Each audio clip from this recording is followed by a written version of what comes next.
प्यारे बच्चों नमस्कार। वर्तिका स्टडी सेंटर में आपका स्वागत है।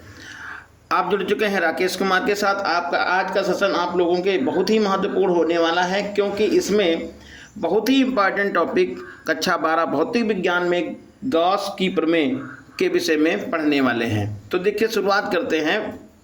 वैद्युत फ्लक्स क्या है? तो वैद्युत फ्लक्स क्या है? वैद्युत क्षेत्र में स्थित किसी काल्पनिक पृष्ठ पर वैद्युत फ्लक्स उस पृष्ठ से होकर गुजरने वाली बल रेखाओं की संख्या की माप है। यानी कि जैसे वैद्युत क्षेत्र में कोई हम काल्पनिक पृष्ठ रख दें तो उससे गुजरने वाली जो बल रेखाओं की संख्या की माप है उसे हम वैद्युत फ्लक्स कहते हैं, और उसे फाई ई से प्रदर्शित करते हैं। और यह जो राशि है वह आदिश राशि है। इसका विमीय सूत्र होता है ml⁻3 t⁻³ a⁻³ होता है, और इसका मात्रक किलोग्राम मीटर की पावर 3 प्रति सेकंड की पावर 3 एम्पियर है। अब इसका जो फार्मूला बनता है वो है फाई ई बराबर ई इंटू ए इंटू कॉस थीटा, और थीटा का जो मान होता है वह वैद्युत क्षेत्र तथा पृष्ठ पर खींचे गए अभिलंब के बीच का कोण है। यानी कि कहाँ पर? वैद्युत क्षेत्र और पृष्ठ पर खींचे गए अभिलंब का के बीच का कोण है वो थीटा कहलाता है। अब गॉस की प्रमेय क्या है? तो गॉस की प्रमेय किसी काल्पनिक बंद पृष्ठ से गुजरने वाला वैद्युत फ्लक्स फाई ई उस पृष्ठ द्वारा परिबद्ध कुल आवेश Q का 1/ε0 गुना होता है। यानी कि इसको ऐसे लिख सकते हैं, गणितीय रूप में क्या लिखेंगे? Phi E = Q/ε0। अब इसको की उत्पत्ति कैसे करेंगे जरा देखिएगा। ये हमने यहाँ पर कोई +Q आवेश बिंदु O पर रखा है, और यहाँ इसके आसपास कोई ये काल्पनिक बंद पृष्ठ लिया, और इसका जो सरफेस एरिया लिखा कितना A है। इस पृष्ठ पर कोई बिंदु हमने यहाँ पर P लिखा है। इसके चारों ओर का जो क्षेत्रफल अवयव है उसको लिखा गया है dA वेक्टर। ये है dA वेक्टर, और इस बिंदु पर O से जो सीधी लाइन हमने ऐसे मिला दी है ये वैद्युत क्षेत्र की दिशा को इंडिकेट कर रही है, और यहाँ से O से P तक की दूरी को R लिखा गया है। कितनी दूरी को? ये लिखा गया R, O से P तक की दूरी। और इस DA पृष्ठ पर जो अभिलंब खींचा गया है वो लिखा गया DA वेक्टर, और इन वैद्युत क्षेत्र और क्षेत्रफल वेक्टर के बीच में जो कोण बना है उसको लिखा गया थीटा।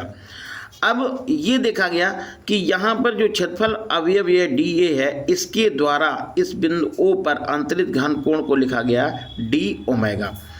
तो इसके बाद देखिए, चित्र में जो बनाया है उसी को लिखना है। माना कि एक बिंदु आवेश +Q एक बंद पृष्ठ A के भीतर बिंदु O पर रखा गया है, और इस पृष्ठ पर कोई बिंदु आपने P लिया है जिसके चारों ओर का क्षेत्रफल अवयव dA है, और बिंदु P पर वैद्युत क्षेत्र E है। क्षेत्रफल अवयव dA से गुजरने वाला वैद्युत फ्लक्स। तो वैद्युत फ्लक्स का जो फार्मूला आपने पढ़ा फाई ई बराबर होता है E into dA vector. Phi E बराबर क्या लिखेंगे? E into dA vector. अब इसको ये अदिश गुणनफल है, इसको एकदम लिखेंगे तो क्या आएगा? E into dA into cos theta. E into dA into cos theta. Theta क्या है? क्षेत्रफल वेक्टर और वैद्युत क्षेत्र के बीच का कोण है। अब जैसा कि आपको मालूम है कि यदि किसी बिंदु O से R दूरी पर वैद्युत क्षेत्र की तीव्रता निकालनी है तो फार्मूला आपको पहले से बता दिया गया है पिछले चैप्टर में। E = 1/4πε0 और Q/R²। तो इस E का मान आप यहाँ पर लिख लीजिएगा, तो हो जाएगा d फाई ई बराबर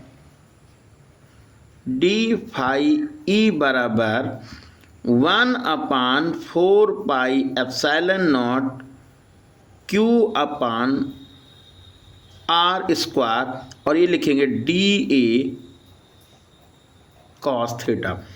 और ये देखिए यहाँ पर ये जो मान होता है डी ए कॉस थीटा, ये होता है मान डी ओमेगा के बराबर। तो यहाँ पर भी लिख सकते हैं परंतु डी ओमेगा बराबर D A cos theta upon R square.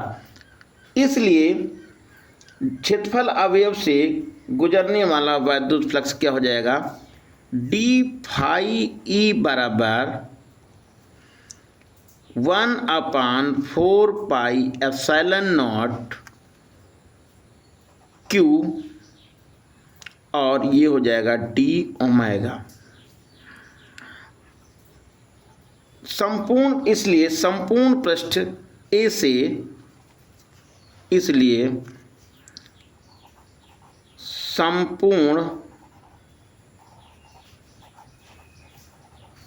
संपूर्ण पृष्ठ ए से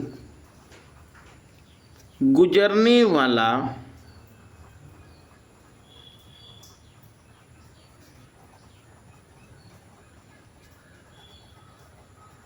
वैद्युत फ्लक्स, तो जब संपूर्ण पृष्ठ हो जाएगा तो यहाँ से डी हट जाएगा और ये होगा फाई ई बराबर 1/4 पाई एप्सिलॉन नॉट और क्यू। और यहाँ पर जो है वो जो अधिकतम घन कोण लिखना पड़ेगा, यानी कि ये जो है डी ओमेगा का मान मैक्सिमम लिखना पड़ेगा और अधिकतम जो घन कोण का मान होगा किसी बिंदु पर वो 4 पाई के बराबर होता है।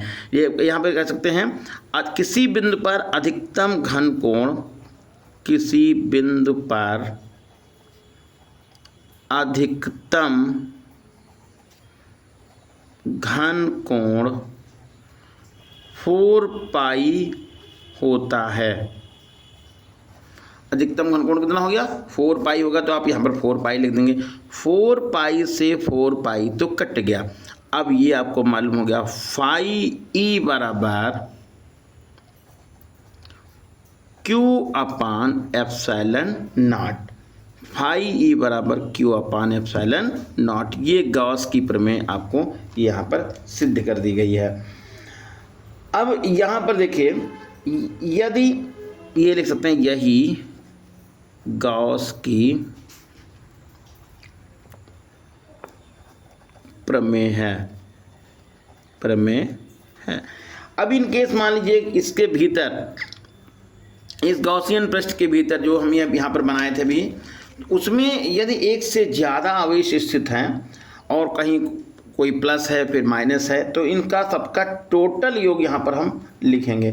ठीक है, स्थित हैं तो उससे गुजरने वाला वैद्युत फ्लक्स इनके समस्त बिंदु आवेशों के कारण वैद्युत फ्लक्सों के बीजगणितीय योग के बराबर होता है। तो इन्हीं आवेशों को हम क्या करेंगे, बीजगणितीय योग जोड़ेंगे, यानी प्लस प्लस एक साथ जोड़ेंगे, माइनस माइनस एक साथ जोड़ेंगे, फिर इनको हम क्या करेंगे, घटा देंगे। जो मान क्यू का निकलेगा वही यहाँ पर क्यू लिखा जाएगा।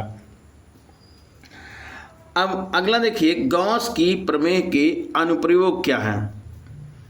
तो गॉस के प्रमेय के अनुप्रयोग में पहला अनुप्रयोग लिखा, ये बहुत ही इम्पॉर्टेंट प्रश्न है बोर्ड परीक्षा में, मान लीजिए कि आउट प्रश्न है, इस तरह से इसको तैयार करना है। अनंत लंबाई की एक समान आवेशित तार के निकट वैद्युत क्षेत्र की तीव्रता। तो यहाँ पर देखिए, ये एक अनंत लंबाई का कोई चालक तार लिया गया है, इसकी लंबाई कितनी है, अनंत है, और इसको क्या किया गया, माना अनंत लंबाई का एक चालक तार को आवेशित किया गया है, जिसका रेखीय घनत्व, रेखीय आवेश घनत्व, यानी कि इसको आवेश दिया गया, और रेखीय आवेश घनत्व होता है लैम्डा बराबर क्यू अपान एल। तार के निकट कोई बिंदु P लिया गया है जहां पर हमको वैद्युत क्षेत्र की तीव्रता ज्ञात करनी है। तो सबसे पहले देखिए, यहाँ R दूरी लेकर के एक काल्पनिक गॉसियन पृष्ठ बना लिया गया। ये जो देख पा रहे हैं, ये चालक तार है, और इसके आसपास जो डॉटेड ये हमने बेलनाकार पृष्ठ बनाया है, इसे हम क्या कहते हैं, गॉसियन पृष्ठ कहते हैं। और इस गॉसियन पृष्ठ पर कोई बिंदु P लिया गया है, इसका जो इस बिंदु पर वैद्युत क्षेत्र की तीव्रता देखिए E दिखाई गई है, और इस बिंदु पर जो क्षेत्रफल वेक्टर है वो dA वेक्टर है। और इसके ऊपर देखिए यहाँ पर जो हम सरफेस पे ले रहे हैं तो वैद्युत क्षेत्र की तीव्रता देखिए इधर हो जाएगी और इस पर खींचा गया अवलंब जो क्षेत्रफल वेक्टर के नाम से जाना जाएगा, इसके बीच में कोण कितने अंश का 90 अंश है। और इसमें दोनों के बीच में जो कोण है वो 0 अंश है, यानी कि कह सकते हैं कि दोनों क्या है, समांतर है। तो अब हम लिख सकते हैं कि इस DA पृष्ठ से गुजरने वाला वैद्युत फ्लक्स, तो d फाई E बराबर होता है E इंटू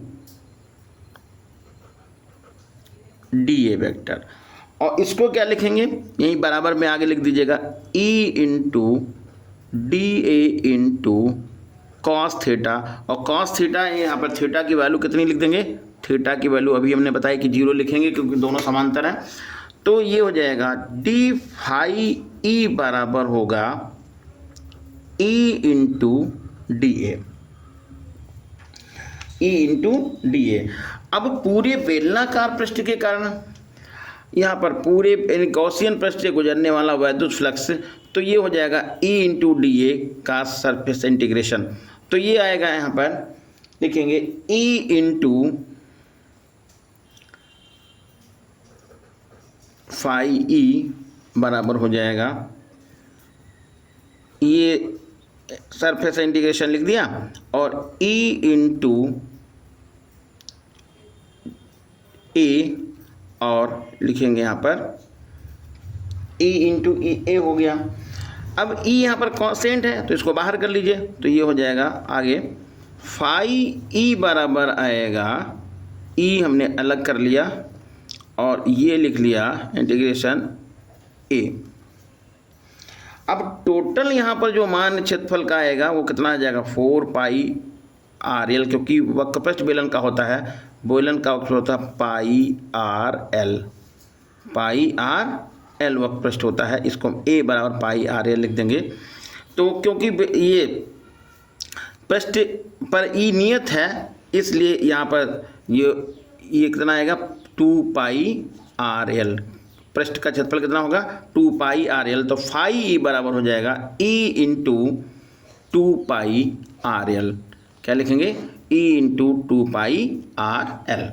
अब फाई E को क्या लिख देंगे, फाई E को लिख देंगे, यहाँ पर गॉस की प्रमेय लगा देंगे, तो फाई E बराबर हो गया E इंटू 2 पाई RL। और फाई E को लिख देते, गॉस की प्रमेय क्या बताती है, गॉस की प्रमेय, गॉस की प्रमेय फाई E बराबर है Q अपान एप्सिलॉन नॉट। तो यहाँ लिख देंगे Q अपान एप्सिलॉन नॉट बराबर E इंटू 2 पाई RL। और Q को यहाँ पर क्या लिख देंगे, देखिए आपने उस पर अभी लिखा था पिछले में, Q अपान L ये होता है लैम्डा, तो इधर इसके नीचे हम लिख दें E बराबर आएगा 1 अपान 2 पाई R और इंटू L, और ये हो जाएगा Q अपान एप्सिलॉन नॉट, यानी Q अपान एप्सिलॉन नॉट के बटे में हमने लिख दिया 2 पाई RL। इसको जरा थोड़ा सीधे लिख देते हैं, तो E बराबर हो गया 1 अपान 2 पाई RL एप्सिलॉन नॉट, और ये हो गया Q। अब क्या करना है, हमको 4 पाई के रूप में लिखना है, तो पहले हम यहाँ पर Q अपान L को लिखेंगे L लैम्डा के बराबर, तो यहाँ हमने 2 से ऊपर नीचे गुणा कर दिया है, तो E बराबर आया 1 अपान 4 पाई एप्सिलॉन नॉट, 1 अपान 2 का गुणा 4 हो गया, 4 पाई एप्सिलॉन नॉट हो गया, और 2Q अपान L हो गया, और इंटू R। ये क्या हो जाएगा, इसको हम लैम्डा बोल देंगे, तो E बराबर हो जाएगा 1/4 epsilon not 2 lambda upon r। तो ये है किसी अनंत लंबाई के चालक तार के निकट वैद्युत क्षेत्र की तीव्रता। E बराबर आया 1/4 एप्सिलॉन नॉट और 2 लैम्डा अपान r। अब इसका वेक्टर फॉर्म लिखना हो, यानी वेक्टर रूप लिखना हो, वेक्टर रूप में, तो वेक्टर रूप में क्या लिखेंगे? ई वेक्टर बराबर 1/4 एप्सिलॉन नॉट और 2 लैम्डा अपान r, और यहाँ लिख देंगे हम r यूनिट वेक्टर। जहाँ r है, r यूनिट वेक्टर r की दिशा में एकांक वेक्टर है, तो ये क्या हो जाएगा? r यूनिट वेक्टर r की दिशा में एकांक वेक्टर है, एकांक वेक्टर है। E की दिशा